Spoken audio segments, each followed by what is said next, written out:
What are some of the signs and symptoms of a leader that you've seen from afar that was burnt out and they probably didn't even know it at the time? Really, disconnection is a big sign. Not wanting to, uh, it'll be that leader that sits back in the meeting and really doesn't have a lot to say, Mm-hmm. and they don't seem connected. It's not a thoughtful sitting back and kind of taking everything in. It's more a sitting back and I'm kind of disconnected from it. It's a person who's maybe a little hard to pin down for a question or to work with on things because they don't want to talk about it, the work. Real leaders make an impact. CEO leaders make an impact. Great leaders make an impact. Listen up to make a real impact. It's a real game changer if you want to lead. Real leaders break it down like this. Welcome to the Lead with Impact podcast. Avoid burnout. I'm your host, Michael Dillard, the accidental U.S. diplomat. Today we have special guest Dena O'Neal. But the first question I have for you, Dena, is have you ever seen a leader who was burnt out? Been the leader who is burnt out. So yes. Wow. And what were those symptoms that you were experiencing, if you don't mind sharing? It was definitely those Sunday scaries that they talk about. That night before you start your week, you just get those thoughts that circle and won't stop. And you get Yes. up just kind of dreading going in. And that to me was kind of the first symptom. I need to kind of figure out what's going on here. Yes, been there, done that. I know those feelings. That's why I created the podcast. But let me introduce you to the guest properly. Today we have Dena O'Neal. She has over 20 years of experience in education and leadership. She is a value pillar of the community. She is a people's person. She's always looking out to go above and beyond to help people succeed. And Dena has a unique people first perspective when it comes to leadership and remote culture. Explain that. So, Stones River Consulting is the company that I work for, and we've been in business almost 14 years. And the entire time we have been 100% remote. So we have Wow. staff in multiple states. We have clients anywhere from LA to DC. That is amazing. So you all were like pioneers in it. So when everybody was scrambling, y'all were like, oh, we've been doing this. Like, we'll wait on you. It'll be okay. Yes, it was my husband started the company. He's been in the third-party administrator world for about 30 years. And when he started the company, everybody said, it's not going to go far. Like, it's a very traditional business. Yeah, and here we are 14 years later, and everybody's saying, how'd you do that? What tools are you using? How are you keeping culture alive with your employees? Let's talk about it. Culture. How have y'all been able to keep culture around and at a high level for so many years being remote? So you have to, first of all, be very intentional about it. It cannot be a fly by the seat of your pants type of situation. You have to first decide, what is our culture going to look like? Is it we're going to hire the exact person with the credentials we want and shoehorn them into what we would like? Or is it we're going to hire the right person and teach them what we need to teach to do the job correctly?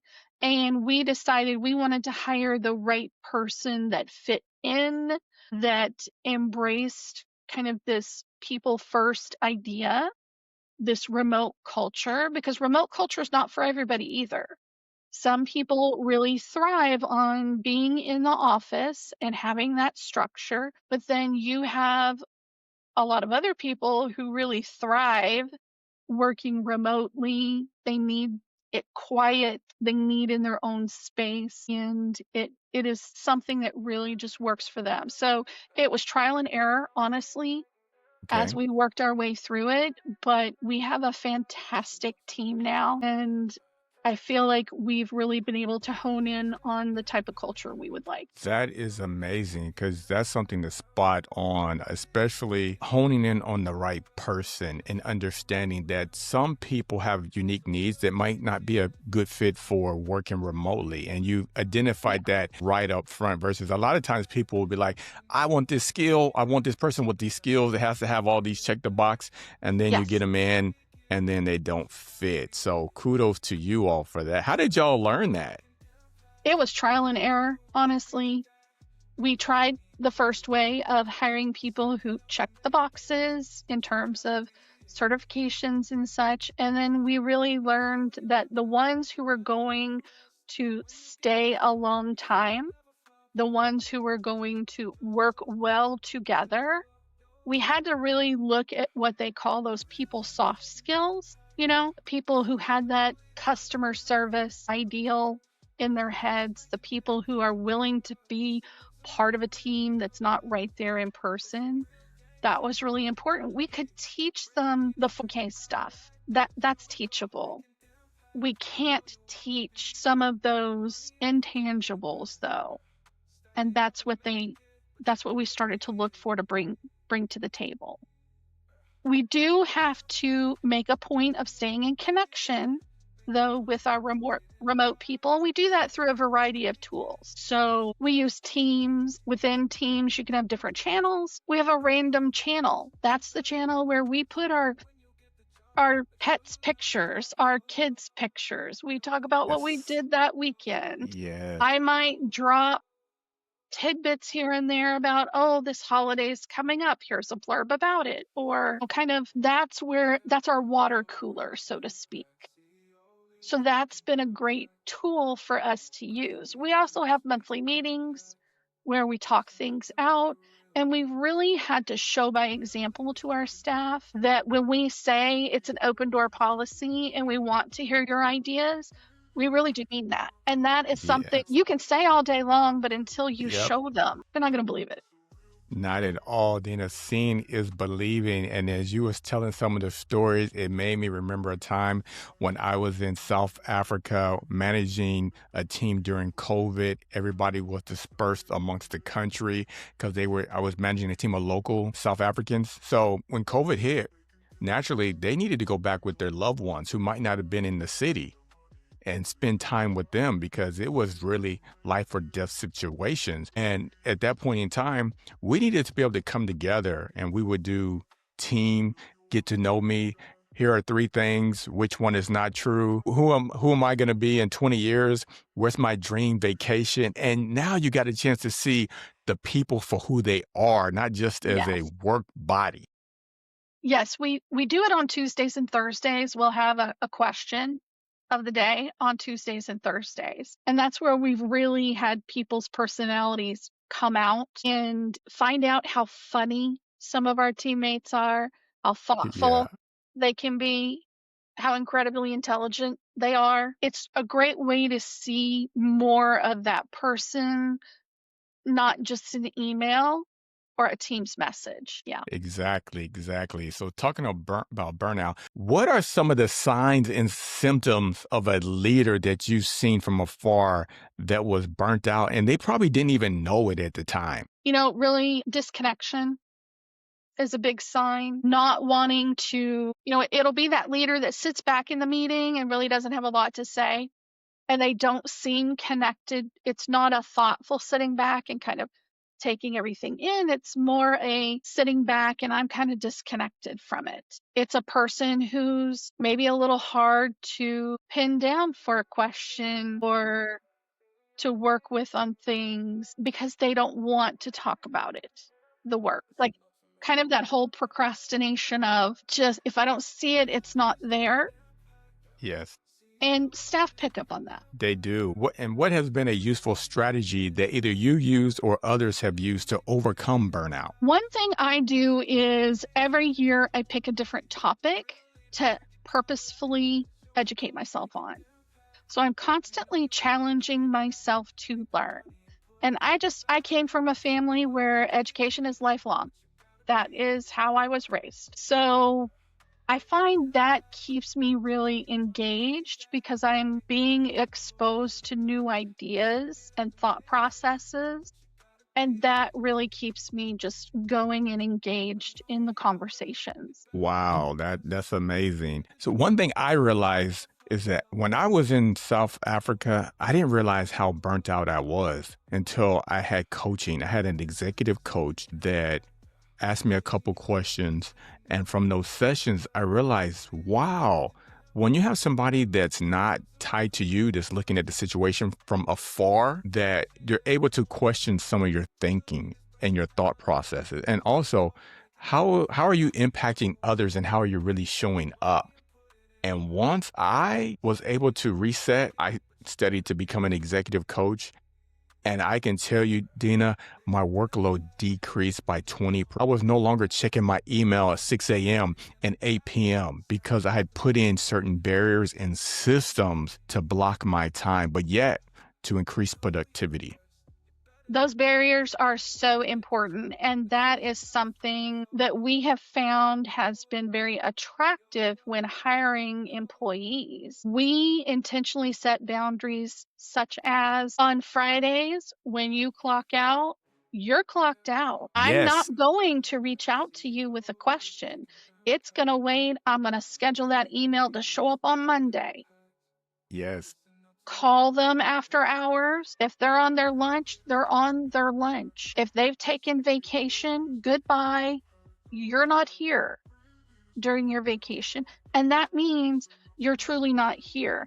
I once was a leader in a job where I went on vacation, but they required me to take my cell phone anyway. I turned it off and locked it in the glove box of the car. I like it. I like it. Yes.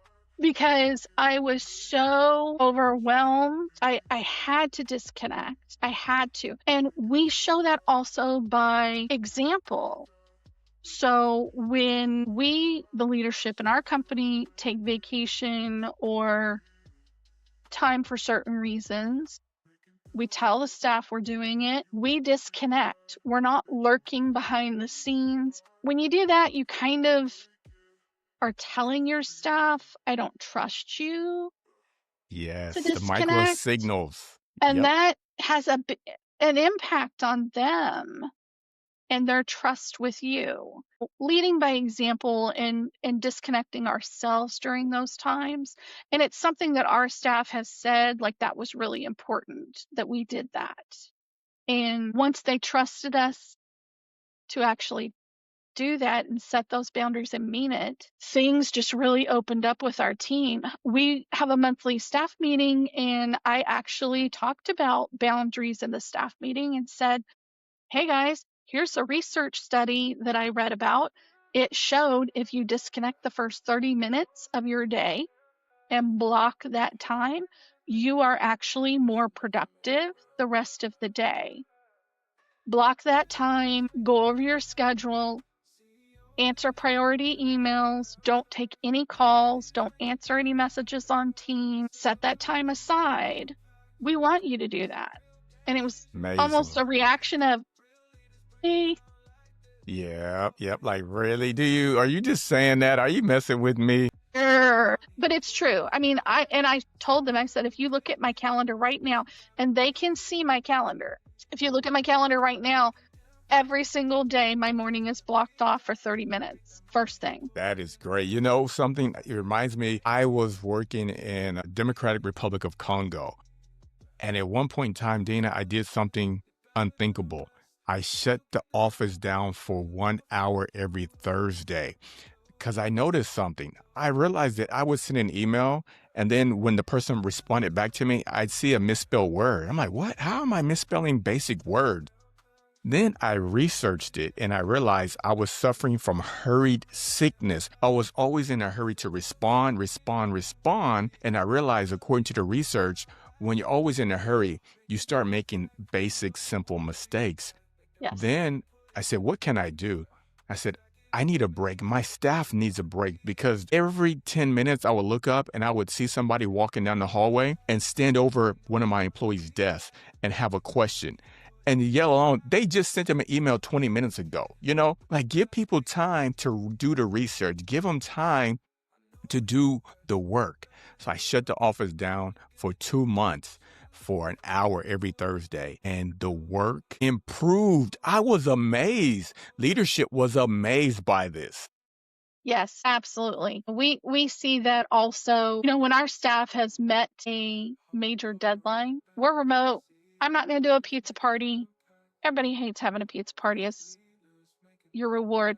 What we do is we reward them with time.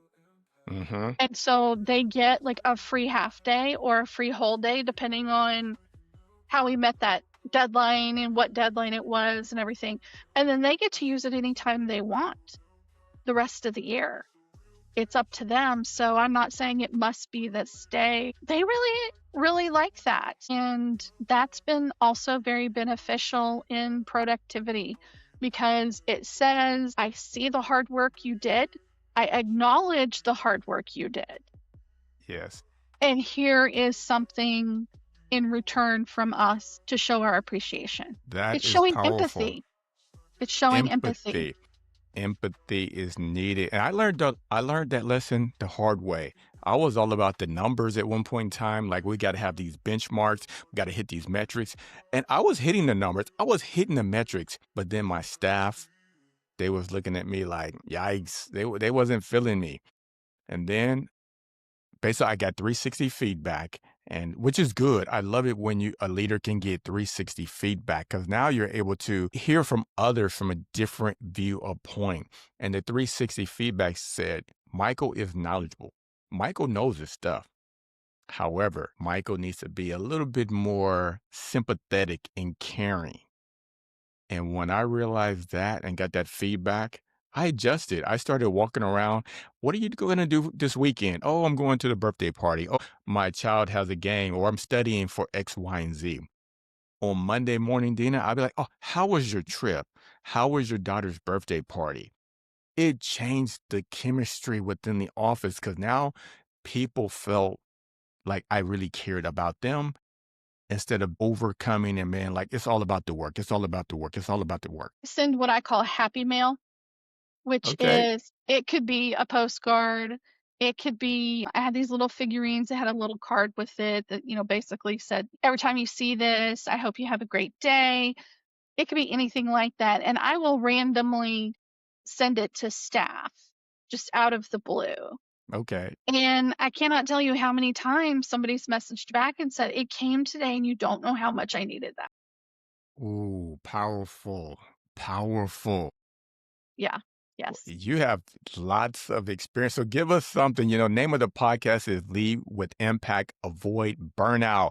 If you have that leader who's suffering in silence, what's a tip or something that they can do, whether they're managing a remote team or a team in person? We talked about leading with empathy. It means practicing it for yourself also. Being that example, that gives you space for healthier choices, stronger connections, and a more sustainable leadership. Wonderful, wonderful. Something that I always like to ask leaders is it really lonely at the top? For me, it's not, because I share leadership with my husband who created our company. He is more of our numbers person. He is more of the technical person, the technical side of the business, where I am the person who comes in because I have a professional background in mental health and behavior. Okay. So I take all of those trainings and certifications that I gathered during that journey through education and other leadership positions, and I am the one who puts that into play. And it really takes both sides of us to make a balanced leadership for our staff and for our clients. It's been really helpful. Okay, wonderful. And as we conclude, I know you got a couple awards recently from UT. Can you tell us a little bit more about the business and what your role is and how you help your employees continue to lead with impact? So, as I've mentioned, I work for Stones River Consulting. We're a third-party administrator for Case. So in my elevator speech, I always say financial advisors are going to tell you where to put your money. The record keeper companies like John Hancock or Voya, they're going to hold your money. We don't do that. We actually create the documents to form the 401k. We process any paperwork like new employees joining the plan, people rolling out, people getting hardship loans out of their plans. And then we do the IRS tax compliance and the taxes on the plan itself. Now, what I bring to the table is I'm director of operations and people. So the majority of my time is spent on operations and human resources. I also handle technology because being a remote company, technology is very important to us and Yes, how it is. we function. And then I handle a lot of smaller things like many business owners and upper management do. You know, the purchasing, the banking. I do all of our community engagement. I went to the University of Tennessee for my bachelor's degree, and I was second generation. And at UT, they say vol is a verb. Okay. And I love that.